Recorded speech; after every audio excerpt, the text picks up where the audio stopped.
Faith. Welcome to the bio class. Children, today I'm going to start the last topic of this chapter, and the topic is importance of minerals. These minerals are present in the soil and they are absorbed by the roots of the plant. Now, the main process which is responsible for the absorption of mineral ions by the roots is active transport. Now, children, you have already studied this process. Let us quickly revise the movement of mineral ions from their lower concentration to their higher concentration with the involvement of energy. Now, energy utilized here is in the form of ATP, that is adenosine triphosphate. Now, inorganic elements which plants obtain from the soil are in the form of minerals. More than 60 elements are found in different plants, but only 17 elements. This means out of these 60 elements, only 17 elements are absolutely necessary for the normal growth and development of plant. So, these 17 elements which are required for the normal growth and development of plant are called as essential elements, whereas the remaining ones are called as non-essential elements. Essential elements are needed as structural components of cell. These may be present in carbohydrates like carbon, hydrogen and oxygen, or they may be present in proteins like carbon, hydrogen and oxygen, nitrogen is present. These elements may be present in nucleic acids. Nucleic acids means DNA and RNA. Let me write here. DNA is deoxyribonucleic acid and RNA is ribonucleic acid. Now, this DNA is the genetic material which is passed on from one generation to another generation.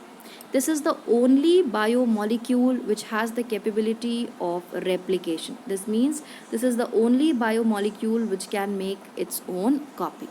Now, the most important mineral element present in nucleic acid, that is DNA and RNA, is phosphorus.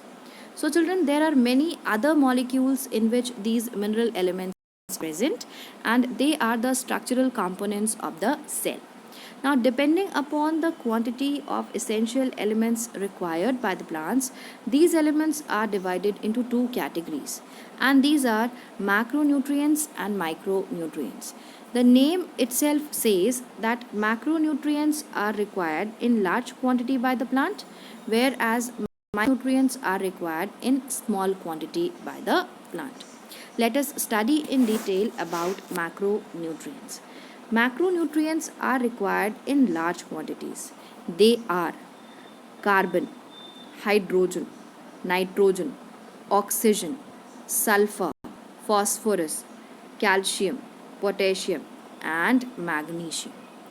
Now, here is a table showing three macronutrients, their role in plants, and their deficiency symptoms. Children, I will discuss this table in the next video. Now, let's start with micronutrients. These are required in very small quantity by the plants. They are also called as trace elements. Now, iron, manganese, copper, boron, zinc, molybdenum, chlorine, and nickel. These are micronutrients. Again, this table I will be discussing in the next video. Now, children, let's start with the role of macro and micronutrients. Now, these essential elements take part in permeability of cell membrane. Children, cell membrane is selectively permeable. Selectively permeable, or we say semi-permeable. Now, selectively permeable means it allows selective ions and water molecules to pass through it. Now, these macro and micronutrients have the ability to change the permeability of cell membrane. That's why we say that essential elements take part in permeability of cell membrane. The second point is maintenance of osmotic concentration of cell sap. Children, cell sap is present inside the vacuole. So, if this is a cell A and inside the cell this vacuole is present. This is another cell B.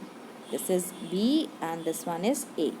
So if the mineral ions are present in higher concentration in cell A and in lower concentration in cell B, then the water molecules of cell B will automatically move in cell A. This process is called as osmosis. So, because of this osmosis, a balance is maintained between the two cells. That's why we say that maintenance of osmotic concentration of cell sap is done by the macro and the micronutrients. Now, the next point is component of protoplasm, nucleic acid, and cell wall. These macro and micronutrients are present in the protoplasm of cell. Protoplasm is present inside the cell and it is the physical basis of the life. If we will remove protoplasm of the cell, then the cell will not survive. These nutrients are also present in nucleic acids. I have already discussed about DNA and RNA. And the nutrients are present in the cell wall. Now, these nutrients are required for protein synthesis as they are an important component of protein. Nitrogen is an essential constituent of protein. Then these are also required for photosynthesis. Now, what is photosynthesis? It is the process by which green plants prepare their own food. Now, children, in the process of photosynthesis, this green plant, or we can say green color pigment, chlorophyll is required, and that chlorophyll contains an essential nutrient called as magnesium. Therefore, we say that these nutrients are required for photosynthesis. Also, iron and many other nutrients are involved in the process of respiration. Iron is an important constituent of hemoglobin present in human beings. Now, opening and closing of stomata. First of all, let us discuss about stomata. Children, I have told you about transpiration. Transpiration is the process in which the water is removed in the form of water vapor from the aerial parts of the plant, means mainly the stomata. So, stomata is an aperture or a pore present on the surface of a leaf. It is surrounded by two guard cells. These are the two guard cells. These cells are bean shaped. Now, the concentration of mineral ions in the guard cell is responsible for the opening and closing of the stomatal pore. This one is the stomatal pore. So, if the concentration of mineral ions is higher in the guard cell, then water will move inside and the cell will swell up. Now, because of the swelling of the cell, the pore will open and the stomatal aperture will open. And the condition is or we can say if the mineral ions are higher in the next cell of guard cell, then water will automatically move outside from this cell and the cell will become flaccid. Flaccid means removal of the water from that cell.